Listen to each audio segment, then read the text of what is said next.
Hey guys, tonight we travel back to a fading evening long ago, where the cold stone walls of Richmond Palace sink into the growing darkness.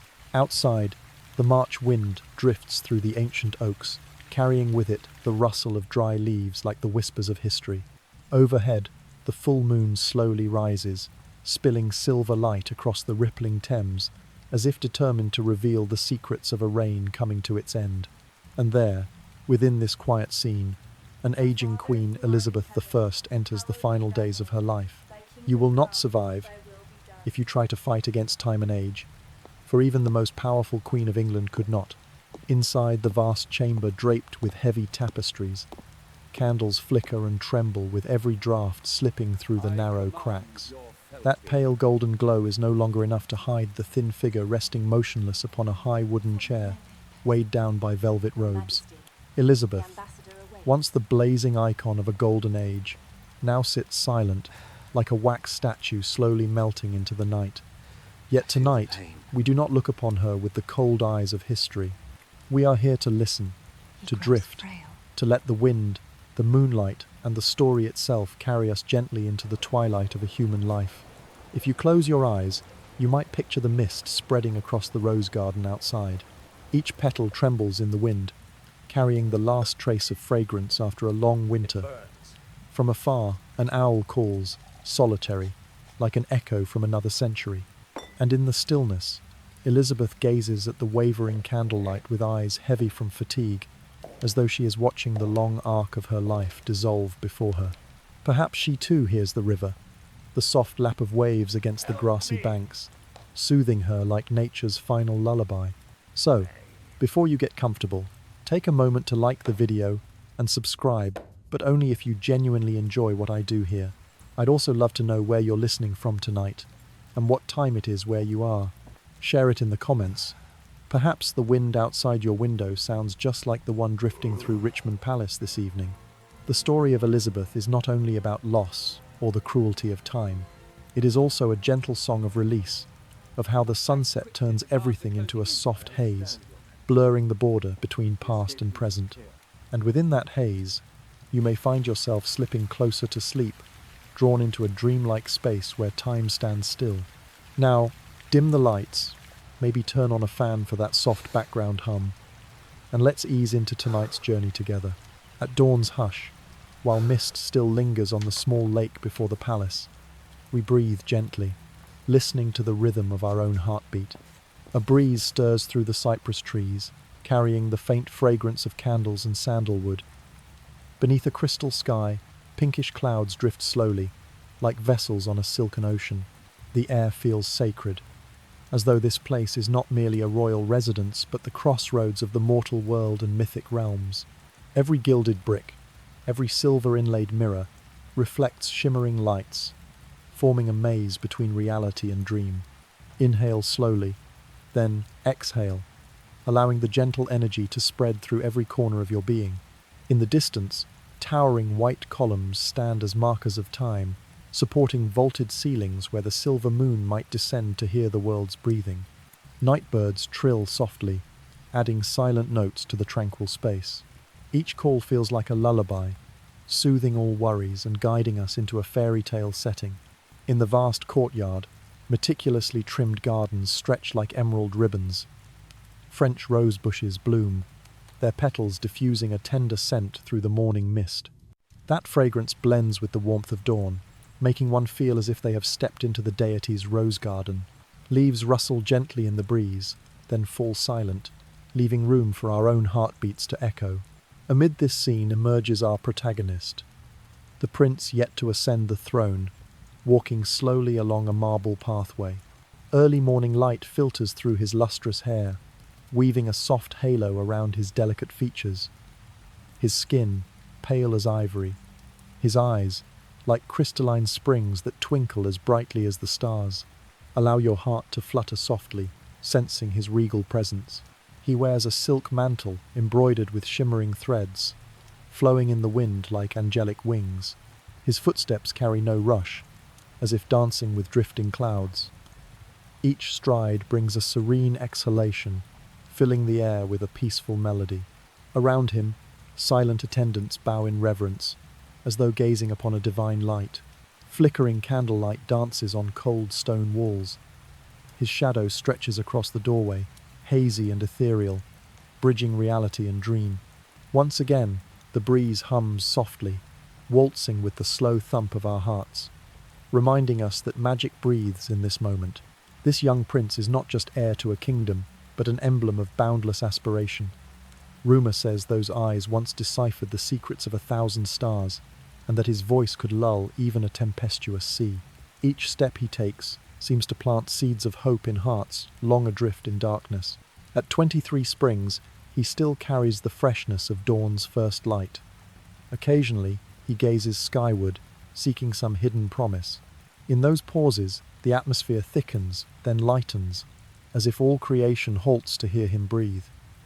That breath is not hurried, but slow and tender, like a crystal stream flowing through an ancient forest. Let us drift with that cadence, letting every worry dissolve. In the soft dawn glow beneath an ancient tower, the prince pauses, hand resting on the stone balustrade. A chill wind brushes his skin and lifts stray strands of hair across his brow.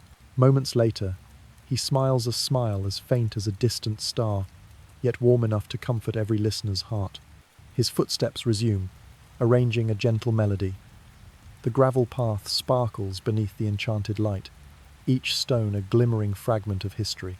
He passes sculpted walls depicting mythic tales, where forest spirits and water nymphs dance in eternal celebration. Those carvings seem to whisper the ancient story of light's triumph over shadow. Entering the grand hall, heavy wooden doors creak open shyly. The space illuminates with hundreds of candles set on intricately carved silver stands. Candlelight floats like suspended jewels, casting patterns on elaborate marble floors.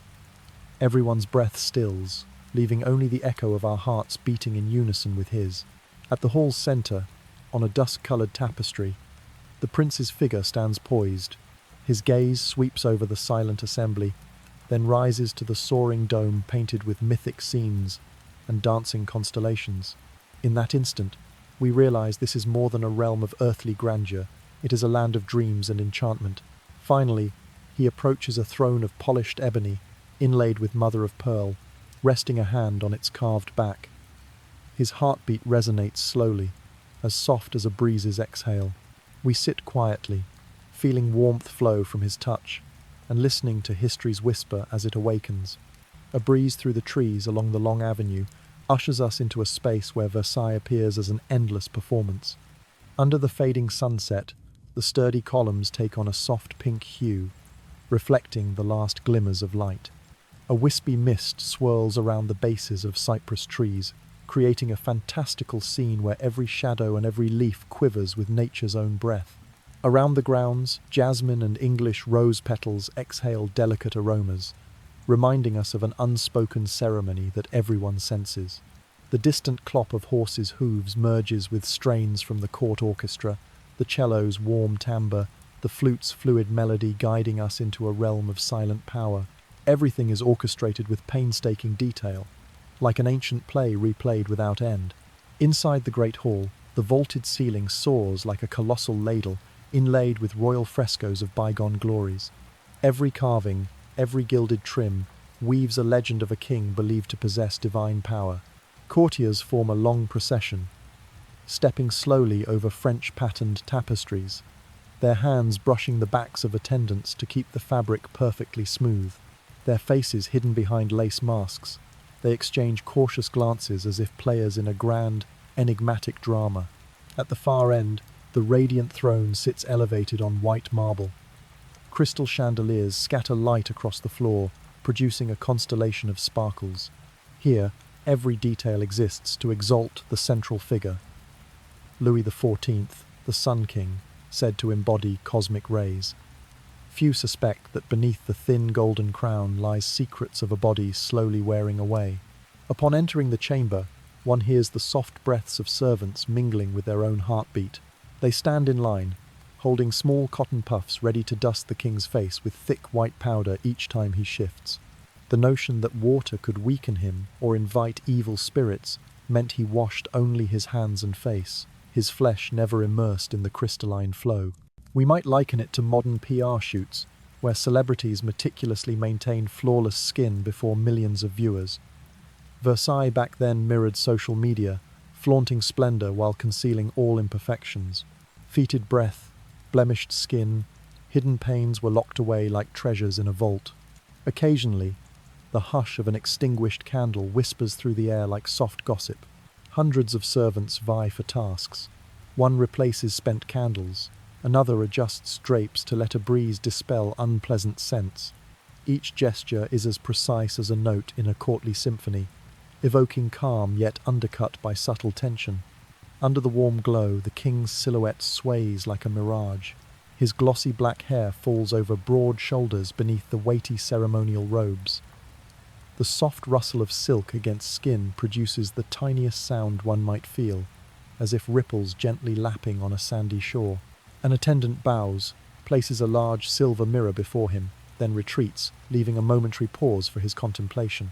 Few imagine that in that stillness lurk skin slick with oil, faint traces of blemishes, and his laboured breath. Yet, no one dares speak. The ritual is paramount. We sense everyone's breath, slow, even like the wind rippling across a lake. It reminds one of the unspoken anxiety when stepping onto a stage under countless watchful eyes. When the ritual pauses and lights dim, a violet dusk floods the space. A soft rustle breaks the spell like a leaf drifting to earth, reminding us of the reality hidden beneath the grandeur. Even Chanel or Dior fragrances of later eras could scarcely mask the human scent. Thus, the ceremony becomes an elaborate farce, a veil of light deceiving both sight and smell. We inhale deeply, feeling our hearts slow, as if drifting into slumber amidst this opulent world. The soft drip of water from an antique bronze basin echoes like the ticking of a clock. Each drop lifts us, buoyant and floating toward a dreamscape. As night falls completely, candlelight transforms into stars scattered across the intimate space. Wind whispers through a half-open window, bringing the scent of mint from the herb garden. It is then that Louis XIV departs, step by step, merging into the velvet darkness, leaving behind a silent palace and rituals that still hum in the dreamlike air, an invisible melody known only to history and the slumbering souls. A night breeze slips through the arches of trees before the palace gate, carrying a faint chill and the scent of decaying leaves after rain. A thin mist cloaks the cobblestones, reflecting the glow of oil lamps like lanterns floating in stillness. When Louis XIV settled into the velvet-upholstered chair, a silent tremor coursed through him, like an electric current tracing his spine. He drew a gentle breath, attuned to the rise and fall of his chest, his heartbeat slow like waves brushing the shore in the dark. One autumn afternoon in 1686, as crimson maple leaves carpeted the path to the banquet hall, the royal court noticed something amiss. At 47 years of age, Louis XIV bore himself with the unblemished dignity of an ideal monarch. Yet grand audiences grew shorter, and the intricately carved marble throne seemed colder beneath its glow of yellow candles. The relief-carved walls depicting goddesses and warriors of legend whispered secrets of undisclosed suffering. The physician Guy Crescent Fagan, famed for his advanced methods of steel and blood, was summoned. He entered with confident eyes and measured steps, echoing on wooden floors. Fagon declared it to be hemorrhoids, a condition both common and discreet enough to remain hidden. Yet within weeks, the swelling grew into pus-filled abscesses that seeped blood. A foul stench clung to the king's garments, weaving into every fold until even courtiers dared not inhale deeply. The sounds of court, once a symphony of ritual and power, now carried coughs and averted glances. Amid the opulence of the great hall, clusters of gilded robes rustled like silent rests in an unspoken melody. Incense burners dotted the chambers, exhaling cinnamon smoke in a vain attempt to mask odour, leaving the air heavy as if draped in thick velvet. Fagan unleashed his notorious regimen of crucifixion-like cleansing. The king endured 2,000 cold water and herbal irrigations over half a year. Water dripped in bamboo conduits into porcelain chambers, ticking like an antique clock. Louis XIV braced himself against wooden railings, each frigid wave coursing through him, Then the red-hot iron touched flesh, summoning the acrid scent of burned skin in the cloistered silence.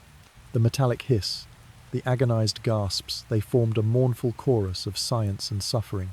One might liken it to a modern software update riddled with critical flaws, deployed nonetheless to patch vulnerabilities. Fagan's treatments were brutal hotfixes, extreme measures that exposed how backward medicine still was. Instead of cure, Louis XIV emerged weaker, each movement requiring conscious breaths, like a weary dancer lifting limbs on a deserted stage. Candlelight flickered across treatment tables, casting elongated shadows on stone walls. His silhouette swayed uncertainly in the golden glow, like a lantern buffeted by wind. The rhythm of his breaths blended with beads of sweat dripping onto white linen. Absolute silence magnified the sound of his ribcage, expanding and contracting the silent symphony of life against pain. Gradually, the abscess became more than physical torment. It became a haunting presence. No amount of whiting, powder, or pumice could cleanse the stench. Each time he settled on his throne, the pressure stung like electric shocks through every tissue. Even processions through Versailles gardens, where courtiers once lightly sniffed posies, fell silent, replaced by the rustle of leaves and distant horse calls. Behind gilded walls and mirrored panels, Louis XIV's affliction was a secret nobody dared reveal. He told himself it was a trial befitting a king, but perhaps deep down he felt like an ancient ruin cracking within the passage of time. In that hush, Versailles stood not only as a splendid court, but as a prison for body and soul alike. As night deepened, the palace's hush grew more profound.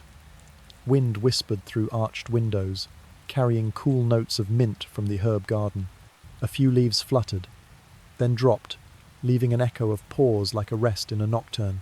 Louis XIV lay upon silk sheets, eyes closed, focusing on even breaths, trying to steady pain like a warrior readying for battle. Rare accounts speak of Fagon drawing liters of blood under the humoral theory to purge toxins. Fresh blood-stained, sumptuous fabrics like rouge on silk. Some wryly suggest a museum dedicated to medical tech should feature Fagan's chambers as its most macabre exhibit. Yet in that era, power's veil kept all critique at bay. The relentless sessions waned only when Louis XIV inexplicably weakened. Instead of pity, the court's void was an unsettling silence. One could hear the palace breathe as though it were a living mummy. In that stillness, the silent pain etched an unnameable sorrow into the listener's heart. By the time candles guttered low, their glow patchy and frail, Louis XIV turned toward mythic frescoes, still bright upon the walls, visions of primordial heroes, and gleaming realms as if seeking solace in ancient myths before the ache spread again. Leaves rustled beyond the window as he drifted to sleep, and we listened to the final movement of a king locked in mortal struggle, where Versailles' splendor and his private agony merge into a silent symphony never before heard. The gentle crackle of the brazier in the corner merges with the hushed breaths of soothed-out candles, composing an ancient lullaby that resonates in stone. Night drapes Versailles in a velvet dusk, tinting the ancient palace walls with deep violet hues. The scent of western roses lingers in the air, mingling with undertones of sandalwood, cinnamon, and ash, the melancholic notes of rituals left unfinished. For a heartbeat, everything stalls. We catch our own hearts beating slowly, like droplets of oil in a brass lamp. Louis XIV understood that the only path remaining led to the operating table. When Versailles could no longer conceal that vague stench, he was compelled to embrace the final recourse, the fateful surgery. Heavy footsteps echo upon the marble floor as attendants glide through the long corridor, their cloaks stirring a faint draught that trembles the curtains. Candlelight spills across the tiles in shifting patches of light and shadow. Each single candle flame becomes a tiny beacon, guiding an inescapable journey. The scene recalls modern surgical suites, where harsh white lights bore down on stainless steel tables, radiating an antiseptic cold. Here, there were no antibiotics, no anesthetics, only an exquisitely crafted silver scalpel, partially sterile, wielded by Charles-François Felix, the barber-turned-surgeon. He had rehearsed each incision dozens of times on condemned prisoners, ensuring surgical precision. The operating chamber served as both a temple of science and a stage for tragedy. The wind outside whistled through narrow window slits, reminding us that life continued beyond these walls. Yet inside, time appeared to stand still. Louis XIV lay supine on a wooden table, 4 attendants pinning his shoulders and legs to restrain convulsions. A smooth wooden gag was placed in his mouth to prevent biting his tongue. At the first touch of the blade to flesh, a metallic hiss rang out, followed by guttural screams that pierced the air for 3 hours. His screams resembled a wounded beast, fierce, tragic. Greenish pus burst forth, splattering the surgeon's assistant's mask and prompting him to recoil. Eyes squeezed tight against rising nausea. Scents, unknown to the court, cauterized flesh, antiseptic fumes, and congealed blood interwove into an unforgettable bouquet. To modern viewers of medieval medical documentaries, such brutality seems grotesque. Yet in the 17th century, it represented progress, a drastic measure to salvage both body and throne. They performed 4 successive operations, reopening wounds, excising necrotic tissue, spanning over 15 hours across many weeks. The gleam of steel against flesh, then vein, then the decay set abscess echoed like the ticking of a grand clock. With each retraction, cold drafts swept in through the cracked window, stirring the surgical drape in brittle rustles. We breathe in sync with that rhythm, sensing the chill against our skin, feeling its gooseflesh rise. Ultimately, Louis XIV survived. Yet the outcome was irrevocable. His anal sphincter remained forever open. He was doomed to wear linen pads, drenched in excrement, and pus for life, a permanent scar bearing witness to a savage fight for survival. Versailles no longer exuded the heavenly scent of divine powders. It was engulfed in the lingering odour of death. To mask that odour, the court burned incense, scattered fresh petals, and deployed mechanical incense burners imported from the east. Foreign envoys jocosely dubbed it the largest fragrance factory in Europe. They carried portable scent diffusers, miniature priests offering aromatic rites in a fetid cathedral. In the once sacred operating chamber, candlelight dwindled to faint pinpricks, illuminating splotches of congealed blood on the floor. The king's gaunt figure emerged, tenuous as an animation of the departed, each step slow and unsteady. His weary eyes mirrored the dim light, the last embers of fire in the night. When he emerged from the chamber, the world outside seemed to hold its breath. The wind stilled, and only the click of wooden clogs against stone resonated. Versailles lay in a rare silence, as though the palace itself watched the king ascend the steps, garments rumpled, death's aroma clinging to him. We stand in that hush, attuned to our own hearts, beating in gentle cadence, letting out a quiet exhale to enshrine this moment both tragic and serene in memory. Occasionally, a single western rose petal drifts to the ground by our feet, reminding us that even amid tragedy, small fragments of beauty persist. A wind chime by the palace veranda rings gently, like silent notes in the night's symphony.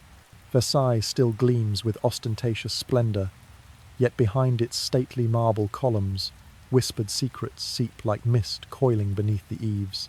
The air is heavy, with layers of floral scents and incense smoke, yet underscored by the faint odor of a decaying throne.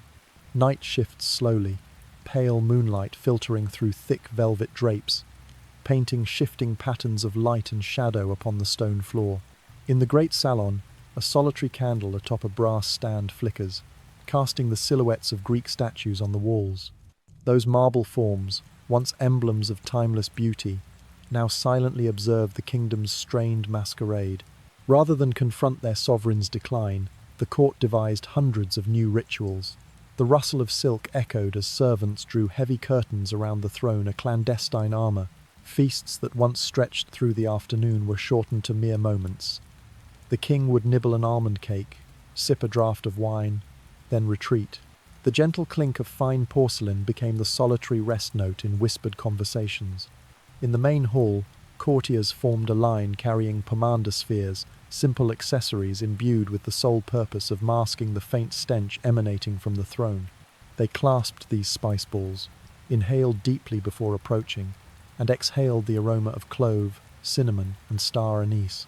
The sound of that breath mimicked wind through rustling leaves, a ritual as trendy as today's social media influencers, flaunting designer fragrances to conceal unseen blemishes. Under dim amber light, the deep crimson carpet appeared as a bloodstain sprawling across the floor. That shade of red, once a symbol of triumph and regal might, now served as a backdrop for latent suffering. A single misdrawn breath might prompt a startled gasp or stifled cough, quickly masked by a curt bow. Rumours beyond the realm circulated. Can this king even retain his seat, let alone command armies? Yet Louis XIV, in his agony, clung fiercely to absolute power. He'd ignite fresh incense, sweet magnolia, or peony oils imported from the east, and let the thick smoke swirl around his throne. In the gardens, thousands of blossoms, violet, blush pink, pure white, were replaced by waiting hands every hour. Dozens of hushed-footed servants swept fallen petals into ornate bowls, their footsteps a muffled drumbeat heralding the artifice. Legend has it the king spent a colossal fortune, millions of silver coins importing fragrances from across continents. Northern ambergris, Indian sandalwood, Bulgarian rose essence. Thus, Versailles earned the moniker Europe's grandest perfume factory. Like tech giants acquiring startups for reputational clout, he lavished resources to curate an olfactory veneer, yet sweat and sorrow festering beneath the surface remained aroma-sordid, proof. At times, cold, clinical halogen lights were trialled, beaming onto green gauze bandages dubbed the sun shield bands, highlighting rather than hiding the dimpling sores beneath. This spectacle of reflection was the court's answer to ocular deception, oblivious that it accentuated the unnerving grey-white fissures where pus had congealed. In the hushed nights at Versailles, the only sounds were a distant bell's toll, leaves drifting across marbled corridors, and the occasional creak of the throne as the king shifted. Each of his steps echoed like a lone drumbeat, sparse yet haunting. Louis XIV's breath grew laboured, as if he carried an unspoken horror within him. Diplomacy with neighbouring courts lost its former grandeur. The English ambassador sent invitations well in advance. Some dignitaries declined the official banquets, opting for garden conclaves instead. They arrived armed with folding chairs, personal scent spritzers, and perfumed handkerchiefs. Their polite laughter often caught in throats, dissolving into the air like mist, leaving a pregnant silence of suspicion. Unfazed, Louis XIV ordered morning feasts further curtailed. Only enough time for greeting and brief pleasantries. The solitary clink of glasses felt like a lonely chord in a short, poignant symphony. Praising glances hid unspoken questions. Will pomp suffice to conceal reality? Hence Versailles became a stench prison, each ritual another layer of mortar plastering over crumbling walls. In obscure journals, scribes noted that the king once personally adjusted a brass diffuser to emit lemongrass mist whenever the air grew heavy. It resembled today's air conditioning fix, yet preserved a facade of aristocratic control. As the final rays of sunset bathed the palace in golden haze, Versailles' shadow stretched across pebble walkways and straw-strewn lawns, mirroring a monarchy fiercely clinging to its image. Cypress trees sighed softly, shedding dewdrops that fell upon stone columns like invisible tears. Ultimately, no rare potion or perfume could mask the truth. The Sun King was decaying day by day. His body weakened, flesh trembled, and the mightiest court in Europe had become a suffocating chamber where illusion laboured to conceal a merciless reality. A final whisper of wind slipped through a half-open window, reminding all that however brilliant the light, darkness will inevitably reclaim its place. Morning mist gently sweeps across the gravel pathways, leaving tiny droplets that sparkle like pearls. Versailles awakens in a hushed glow of pale pink light, a dreamlike kingdom perched between slumber and reality. Beneath cypress canopies, fragile rays of sunlight filter through, painting rhythmic patches of light and shadow on the ground. The steady sigh of wind through the branches blends with our own slow heartbeats, guiding us into serene stillness. Louis XIV, the once Sun King, now moves slowly along the marble walkway. His form has changed, a body exceeding 140 kilograms, his gait heavy and deliberate, each step more crawl than stride. The gilded robe still drapes him, but its ornate folds weigh upon his enlarged frame, transforming divine radiance into palpable earthliness. His silhouette stretches across lawns and flower beds, interlacing darkness and light upon vibrant greens. Versailles mirrors these contradictions. The tarnished silver mirrors along the walls faintly reflect this burdened figure, while crystal chandeliers overhead scatter a trembling luminance. Ivy rustles against mullioned windows, as though whispering courtly secrets. The damp scent of layered bandages hidden behind velvet drapes mingles with the fragrance of ambersmith's incense, an artificial purity devised by the court. To veil this reality, the palace introduced a subtle code of signals. A red ribbon pinned to the chest announces the king's pain, warning courtiers to keep their distance. A white ribbon grants audience, provided one dons a perfume mask, an echo of modern health mandates. A black ribbon signifies absolute prohibition, reserved for the smallest circle of ministers. Ceremonies no longer hold sacred meaning but serve as choreographed veils, preserving the illusion of the immortal deity. Morning banquets once spanned 2 hours. Now they compress into half an hour. Guests barely taste a honeyed patisserie or sip jasmine tea before a discreet whistle ends the gathering, a hurried final chord in a fractured symphony. The hush of wind in marble corridors is replaced by the soft rustle of silk and the rapid click-clack of wooden clogs. At night, servants stealthily replace soiled linens beneath heavy drapes, tending the king's wounds by candlelight. Their silent footsteps, as light as drifting air, carry out this unrecorded ritual, Versailles' most vital secret. In letters exchanged with foreign courts, the English ambassador wryly described a olfactory expedition required to meet the monarch. The Spanish envoy mock-lamented Versailles as the kingdom of sachets, where one arrives armed with portable scent spritzers and mint pastilles. Much like creating burner email accounts to mask one's true identity, these customs safeguarded the throne's reputation. Each afternoon, Louis XIV sits alone beneath a colonnade, watching the fading sunset. His breaths come in laboured puffs, reminiscent of an aging engine struggling to run proof that even modern machines falter. The palace bathes in dusky purple as the final light streams through wooden shutters, marking its patterns on time-worn stone. Occasionally, the court imports rare blooms, eastern pink lotuses, northern peonies to dot reception rooms, yet mere minutes pass before petals wilt, their fragrance swiftly overwhelmed by the king's own royal aroma. Replacing these flowers became a social media-style spectacle, a fresh photo at dawn, withered by dusk.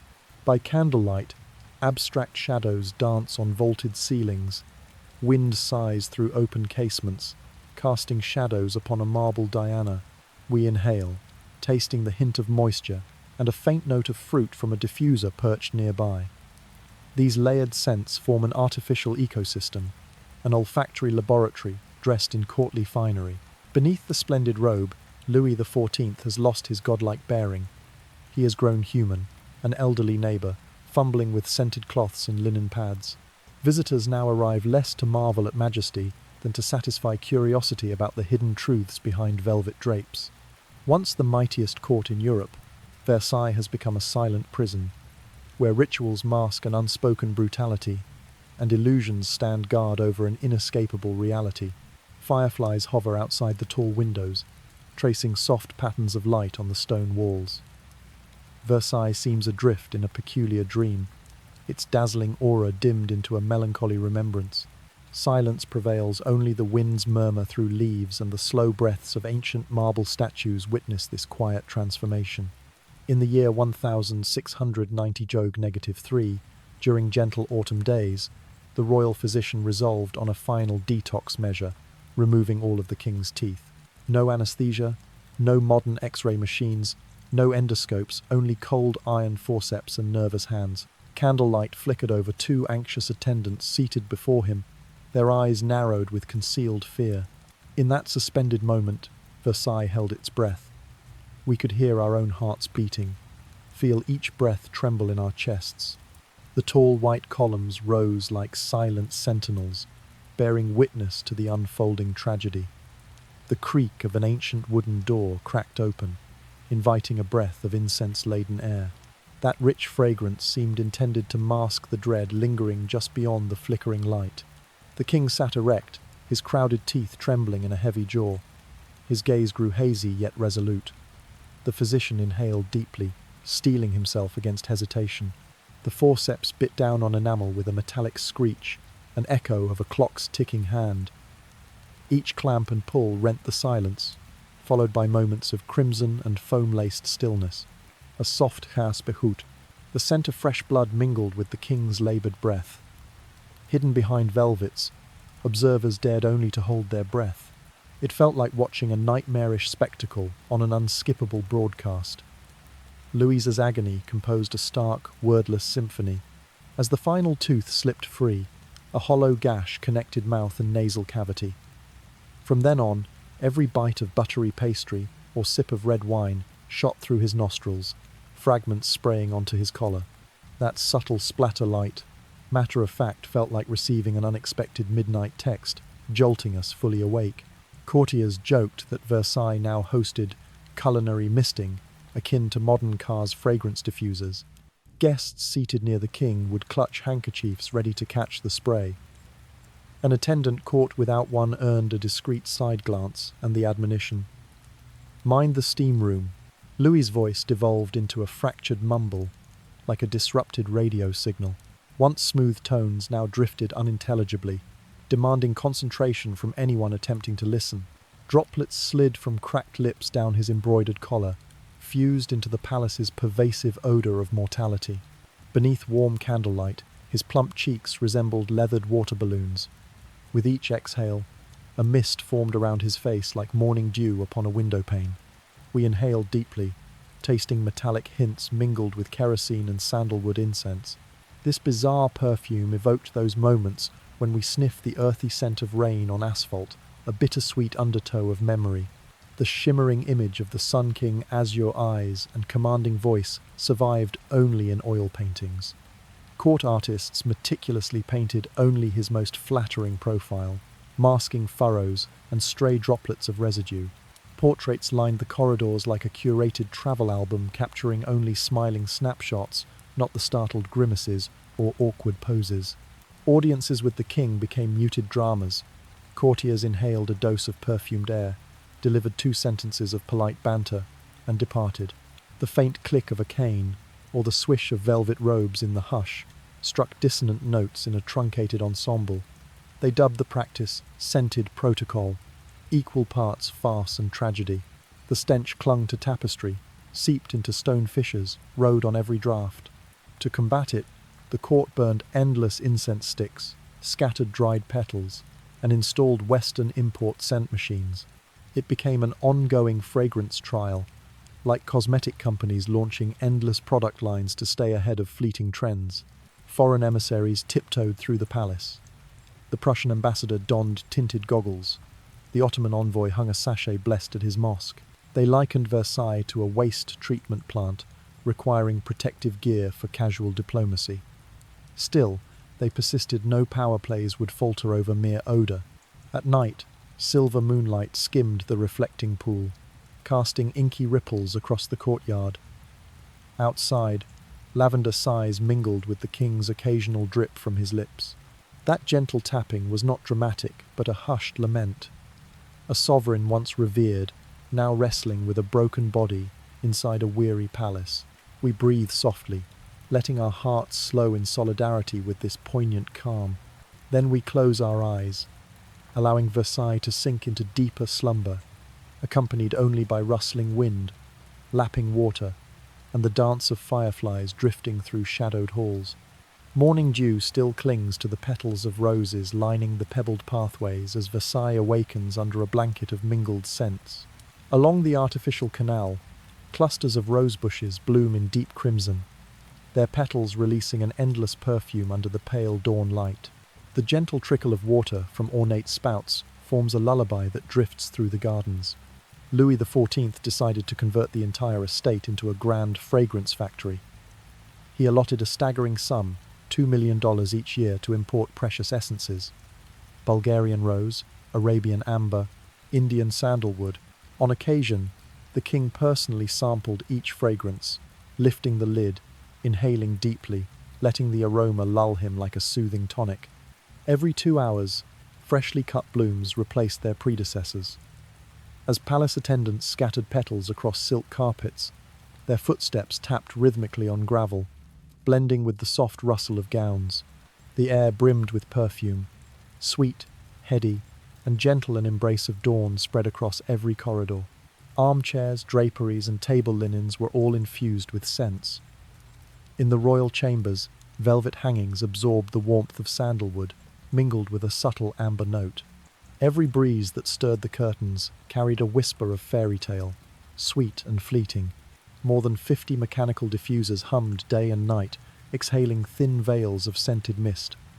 Their soft hiss resembled rustling leaves, creating a chorus undercut by the lullaby of flowing fountains and wooden clogs. Yet Versailles could not fully conceal the lurking stench. Beneath that exquisite perfumed veil lay the inescapable odor of decay, an undercurrent rising in unexpected waves.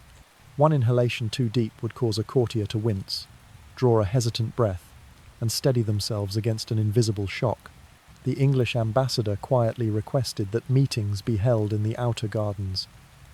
"I forgot my personal diffuser," he joked to his aide, a charming excuse masking genuine apprehension. The Spanish envoy dispatched a trusted lieutenant on his behalf, offering this note: "Regret I cannot attend. Urgent matters require my presence." Nobles carried pomander balls as indispensable accessories, slipping them from pockets to inhale like peppermint lozenges. Much like today's entrepreneurs flaunting designer car fresheners, Louis's courtiers proudly displayed their imported air sachets as badges of prestige. After lavish banquets, the ladies would slip away to hidden corridors, catching their breath before reappearing with reddened eyes. They blamed women's faintness, though residue lipstick at their corners betrayed a more desperate flight from the pall of decay. Lanterns guided guests into the wine cellars, dimming torchlight illuminating rows of casks and offering haven to those wishing to escape the ambient odor.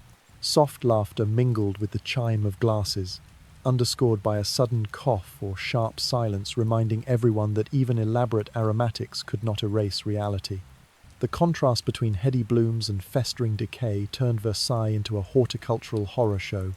It resembled high-end cosmetic ads, gleaming visuals, captivating sounds, yet built upon elaborate illusions to mask flaws.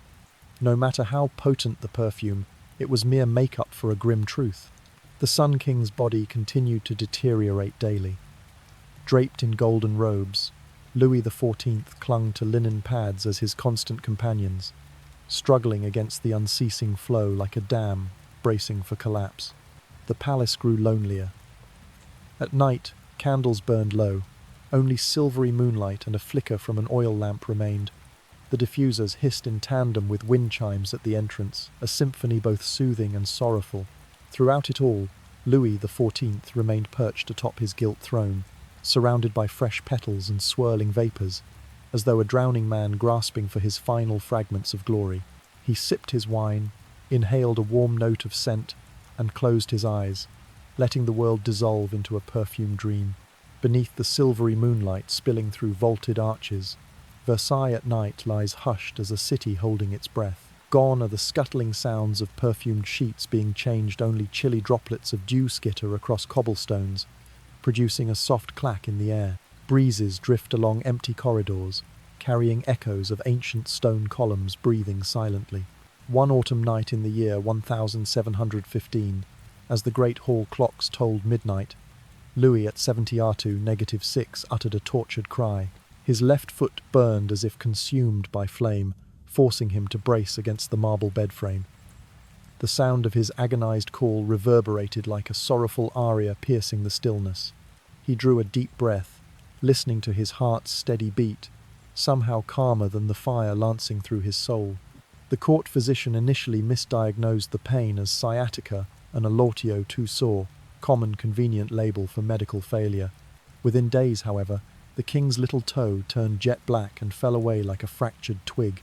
The acrid odour of burning, rotting flesh rose through 3 palace floors, clinging to velvet draperies and silk carpets. Versailles no longer exuded rose or sandalwood perfume. It was submerged in the oppressive stench of living decay. Dry gangrene crept upward, peeling away patches of skin to reveal stark white bone. Servants trembled as they changed his bandages, attempting to mask the odor by soaking linens in herbal infusions. Yet each time a wrap was lifted, the exposed shin bone appeared like a broken branch, causing onlookers to faint in droves. The soft thud of bodies hitting the floor gave way to heavy silence, punctuated by ragged gasps from those still standing. No one dared suggest amputating the king's leg. How could one sever the limb of the chosen of God? The court clung to ritual, replacing soiled cloth, strewing dried petals, and propping open northern windows to let in cooler air. The rush of winter wind through shutters sounded like whispered lamentations across crumbling ramparts. Day after day, Louis the 76-year-old remained on his gilded throne, signing edicts and issuing military commands as though his decaying flesh were but a detail. Sealed parchment in red ink flowed from his hand, each decree as vibrant as ever. Foreign envoys recorded in their journals. We are witnessing the rot of a king in real time, committing these cold observations to posterity. Some modern scholars liken gangrene to a digital virus that silently infects a system's core, irreversibly corrupting its functions. The court, like hapless IT technicians, patched the damage with more linen, fresh flowers, and imported diffusers, meticulously covering every fault, yet powerless to stop the program's collapse. The scent of charred flesh rose through stairwells, lodging in the lungs of anyone passing below. Clogs clacked across marble like alarm bells, abruptly halting when someone inhaled sharply to steady themselves. Courtiers carried spice pouches, tiny emergency detox kits drawing deep breaths before bowing, much like today's citizens donning face masks to meet hazardous conditions. Audiences in the Grand Salon became a game of odor dodge. Visitors bowed within minutes, avoiding prolonged exposure. A delicate chime marked the end of each session, its tone as brisk as a bus stop signal. Where once grand orchestras played, now only brief announcements echoed, reminiscent of modern podcasts' sudden transitions. Yet Louis, the 76-year-old, clung to solemn protocol. He sat erect, candlelight glimmering on his thin golden crown, a reminder that the throne remained proud despite its wearer's rotting form. Ceremonies spun around him like a brittle veneer, concealing a deeper fracture. At night, the amber glow of lanterns guided footsteps down shadowed corridors, casting warm halos upon mythic bassator reliefs. The king's shifting silhouette danced across the walls, flickering like a sepia movie from a bygone era. The palace's collective breath, the drip of herbal infusions, the whisper of heavy drapes joined our own slow rhythms, lulling us toward unspoken reverie. According to obscure notes, on moonlit nights Louis dreamed of his youth, strolling through rose-filled gardens at Versailles. He'd awaken, inhaling deeply as though sipping the scent of blossoms past. Yet when he opened his eyes, only the stench of decay and the wind's hushed laughter greeted him at the window. Versailles had long stood as an emblem of power and splendor, but now it served as an open-air clinic for death itself. Every stone, every fountain spout, every mirror bore silent witness to this gradual decomposition. A living symphony of authority and demise. We inhale softly, allowing our hearts to slow in solidarity with this sorrowful calm. Then we close our eyes, letting Versailles drift into deeper slumber, accompanied only by the soft lap of unseen waters, the murmur of night breezes, and the tender breathing of nameless dreams. A late summer breeze brushes the dew-kissed grass after a gentle rain. Versailles awakens beneath a tapestry of lingering sandalwood, now tinged with the salty breath of night's mist. Footsteps on cobblestones echo softly, like the last fading notes of a lullaby. On the 1st of September, in the year 1715, Louis XIV, once lauded as the Sun King, exhaled his final breath, leaving behind a dazzling realm now reduced to embers. The dry gangrene had swept through his body, and as his spirit slipped away, Versailles seemed to hold its breath, the kingdom's heartbeats pausing in solemn unison. Within hours, the king's corpse swelled, his skin turning ebony as aged wood, and his intestines teeming with writhing worms, an image so ghastly that even a modern medical documentary would prompt viewers to recoil. The stench of decay permeated every corridor, forcing the palace to burn incense ceaselessly, and spread herbal compounds to stave off the rising odor. A fine layer of mist draped the gilded domes as a white shroud was drawn tight over the casket. Noble woods encased in lead became a hermetically sealed vault, like a door slammed shut on unspeakable secrets. The hammer's rap on the lid sounded like a staccato strike against the palace's attempt at silence. The funeral unfolded under flickering candlelight in air heavier than the enclosed chamber itself. Guests bowed their heads, each breath synchronized into a collective murmur of lamentation. The casket wept thin rivulets of dark fluid at minute cracks, the sickening drip-drip echoing like whispered dread. Silence swallowed every clatter. A curt proclamation from the court declared, "The king has passed away peacefully after a brief illness." This statement, eerily akin to a polished press release, flattened the harsh reality into agreeable news. Medical records and surgical notes were consigned to the flames, smoke spiraling upward in a vain prayer to erase history's scar. They sought to preserve the myth of the eternal Sun King as one frames a perfect royal portrait, revealing only the most flattering angle. Yet hidden archives, long forgotten, contained frantic annotations about worms and necrotic tissue. Ink-smeared, crumpled pages lurked in secret drawers, bearing witness to a truth not meant for daylight. At dusk, Versailles bathed in a muted crimson haze, the castle's silhouette bleeding across the reflecting pool like dried blood. The clock in the bell tower ceased its ticking, as though struck silent by grief. All that pierced the quiet was the crow of a distant rooster and the soft flutter of a lone swallow. In modern parlance, we might liken this to the death of a powerful CEO, quietly claimed by a terminal disease, followed by a sleek corporate statement asserting a peaceful passing, while internal teams scrub sensitive data and close emergency board meetings. The public, left with only a grand facade, remains blissfully unaware of the grim reality hidden behind closed doors. Louis XIV's demise stands as a stark testament. No throne, no ritual, no perfume can conceal the unvarnished truth of flesh and mortality. A sovereign once worshipped like a deity succumbed to decay, just as any impoverished peasant might.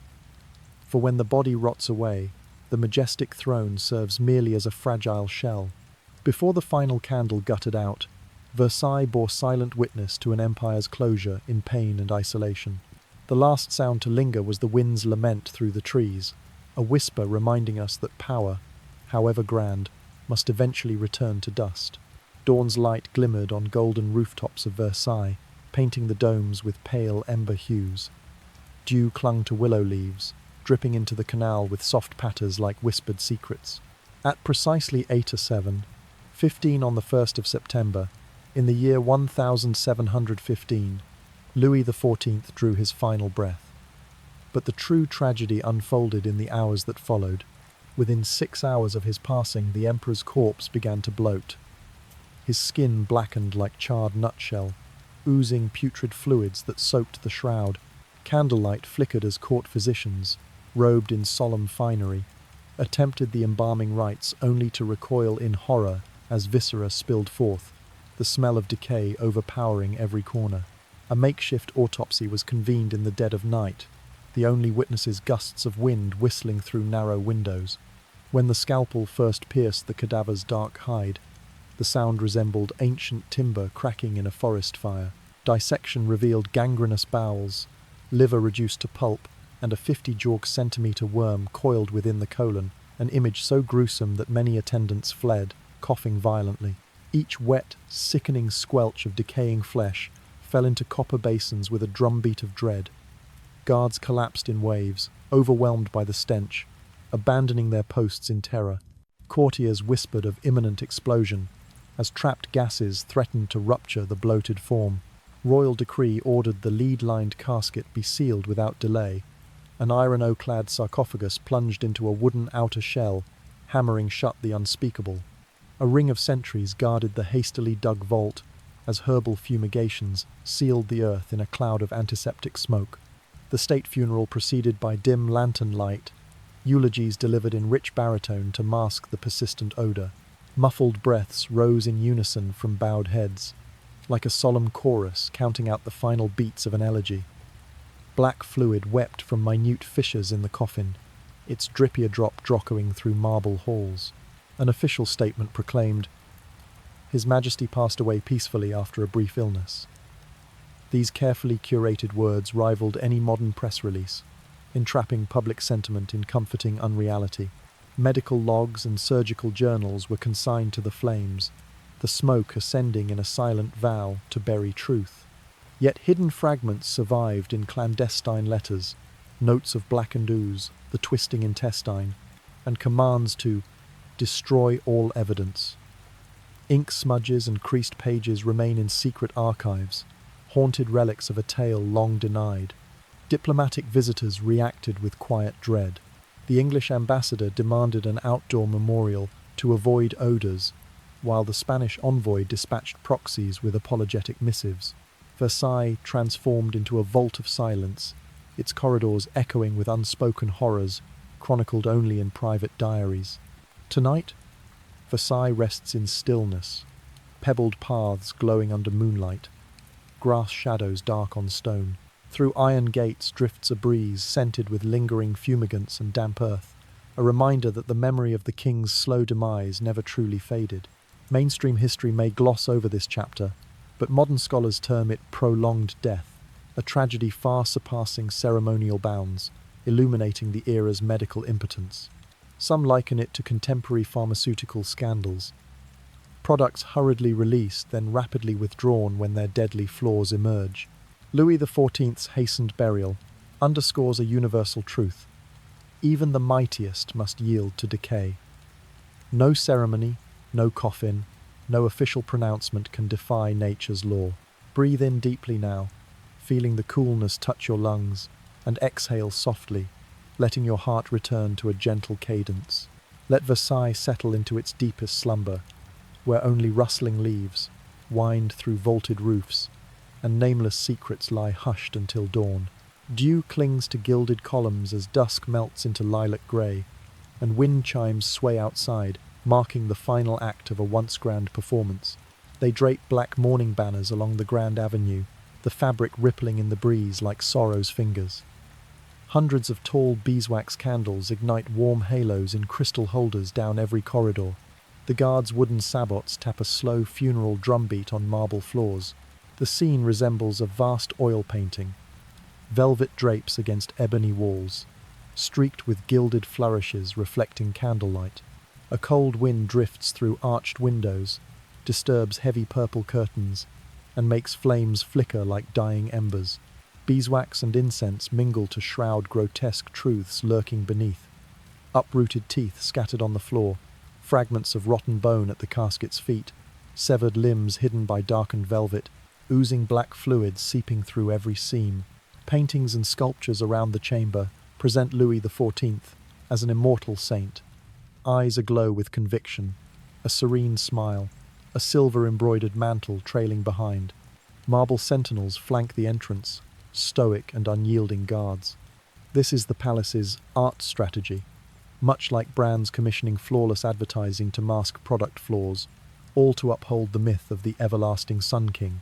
Opposite, a rare ebony casket stands on a raised dais. Whispers flutter through the crowd like ghostly confidences. A king who once ruled Europe now reduced to a silent wooden box. Each polished panel is carved with intricate motifs and gilded trim, a flawless shell masking an empty nightmare within. Diplomatic whispers drift out to Paris. The English ambassador sends enthusiastic accounts of the opulence, quietly lamenting his personal fragrance mask.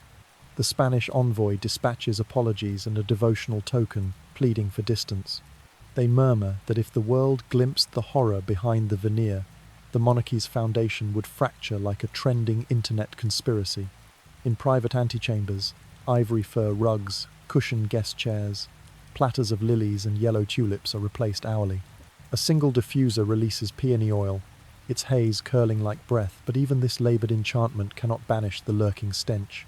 Like photo filters that beautify but cannot erase underlying blemishes, these blooms conceal only so much.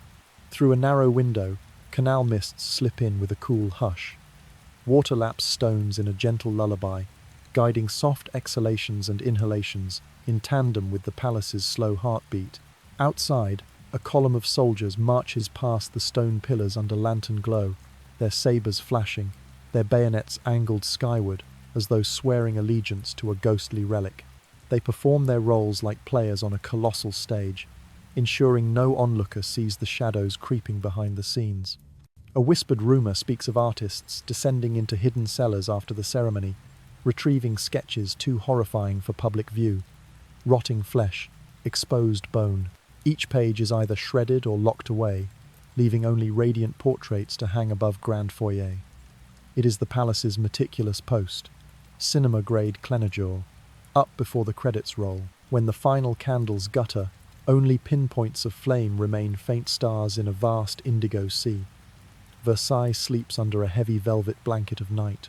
The wind sighs through the columns, mist drips on silent canals, and the hush of slumber envelops every secret. The darkness is a final, silent curtain, wrapping the palace in the ultimate illusion, splendor everlasting, hauntingly preserved in shadow. Dawn's pale light brushes the misty treetops along Versailles' main avenue, dew droplets shimmering on emerald lawns. The air is hushed, stirred only by distant sparrows' song, an echo that time moves on, even when memories lie heavy. Under the archway of crumbling stone, vestiges of a once mighty dynasty linger. Louis XIV reigned for 70s Ido, -2 years, a record yet unmatched, and built Versailles as the epitome of art and power. Yet the final legacy he left was not the splendid gardens or courtly music, but the bitter shame of a humiliating death that befell a monarch once worshipped as demigod. Whispers swirl through village markets. We once bowed before his sapphire gaze, now they say his corpse rotted like vermin in the cellars. Rumour spreads as swiftly as modern social media scandals, undermining faith in absolute authority. Historians still pore over surgical records.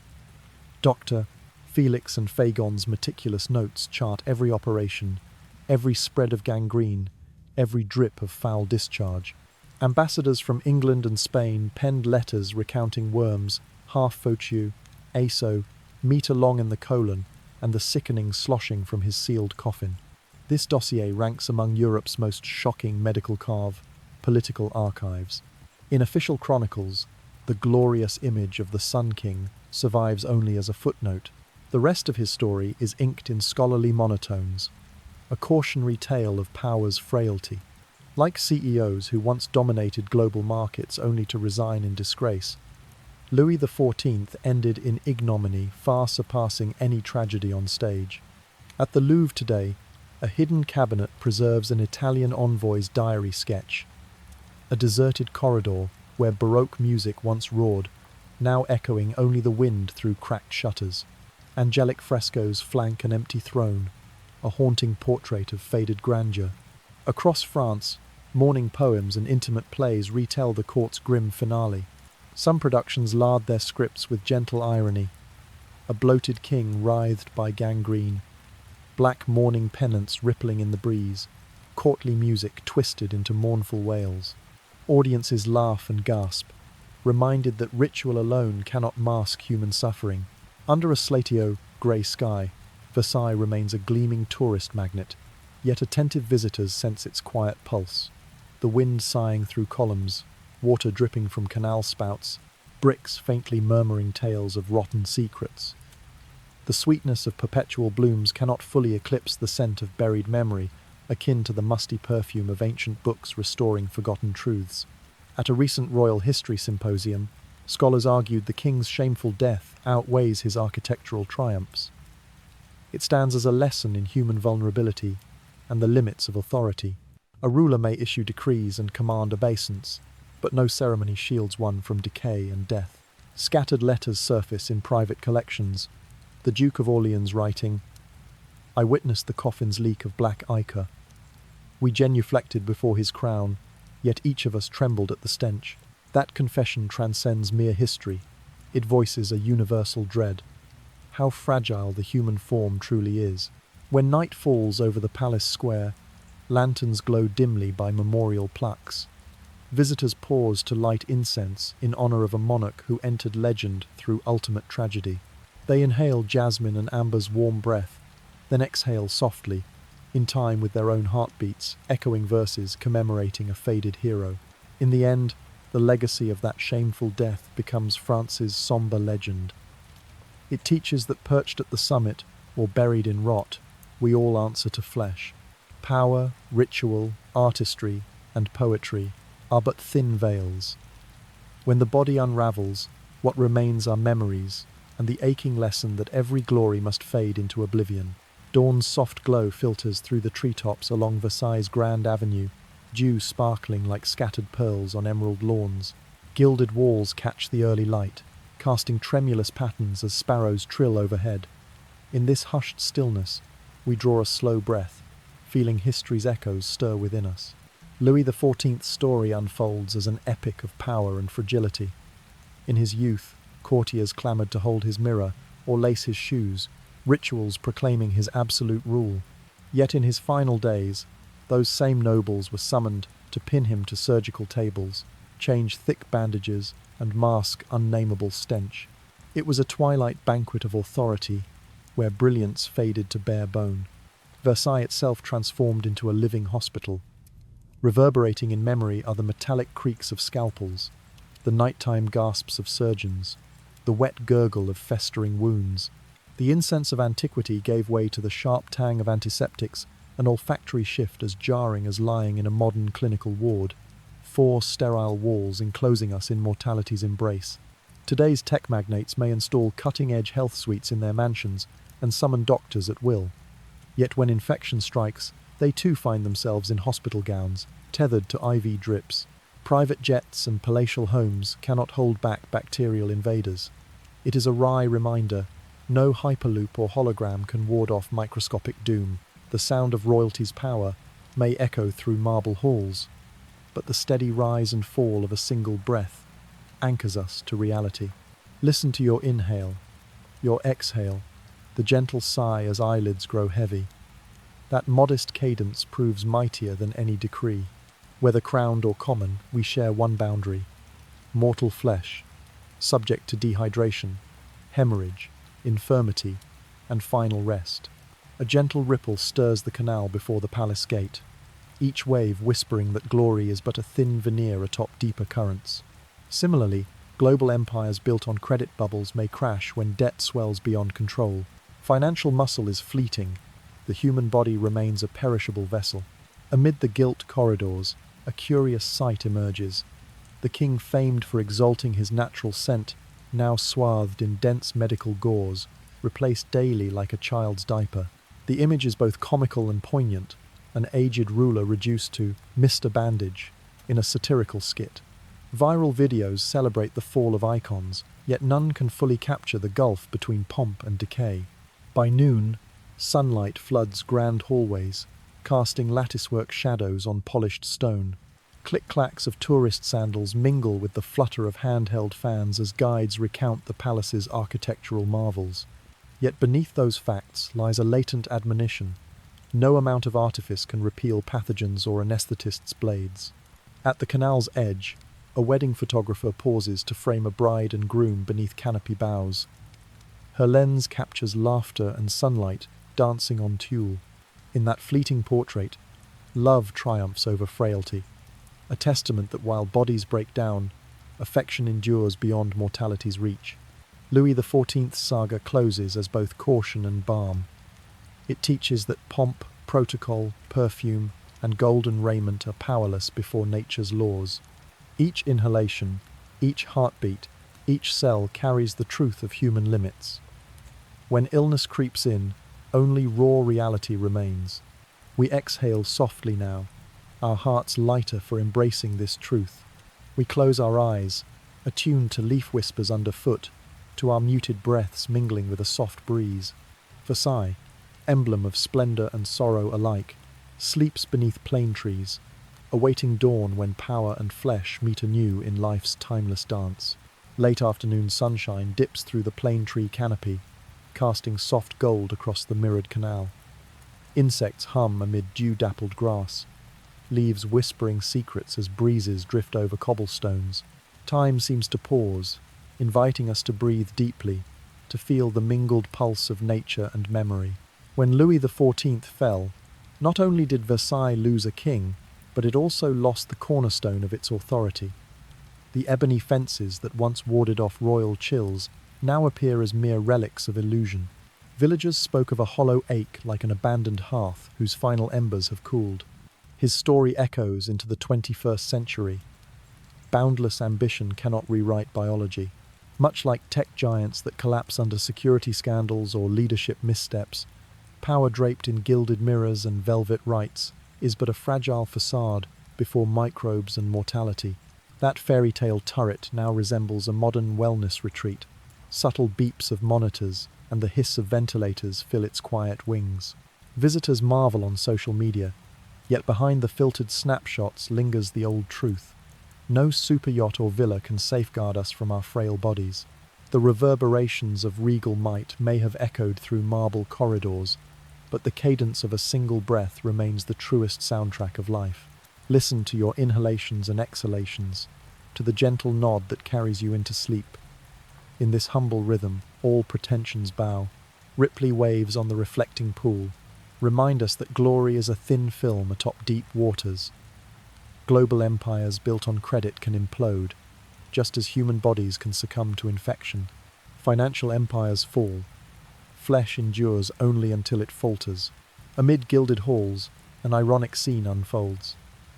The king once lauded for his natural aroma, now swathed in medical gauze, replaced daily like diapers. It's both comedic and tragic. An aged monarch turned bandage king in a farcical sketch. Viral reels may mock icons toppled by scandal, but none can capture the stark contrast of regality succumbing to rot. By noon, sunlight floods the grand galleries, dappling columns with latticed light. Tour guide fans flutter, sandals echo on polished stone, as visitors study statues and frescoes. Yet behind each masterpiece lies a silent admonition. No artwork or artifact can repel infection or scalpel. At the canal's edge, a wedding photographer frames a newlywed couple beneath arching branches. White silk sways in soft gusts, laughter bright amid blossoms. In that frozen moment, love outshines frailty, proof that though bodies break down, affection transcends mortality. Louis XIV's tale ends as both foreshadowing and solace. It teaches that pomp, protocol, perfume, and armor of gold are powerless against nature's decree. Each inhalation, heartbeat, and cell testifies to our finite state. When illness encroaches, only unvarnished truth remains. Take a deep breath now, let your heart lighten with this wisdom. Close your eyes, attuned to rustling leaves, and your own soft exhalations mingling with evening breezes. Versailles, emblem of splendor and sorrow, rests beneath plane trees, awaiting dawn when power and flesh meet anew in life's unending dance.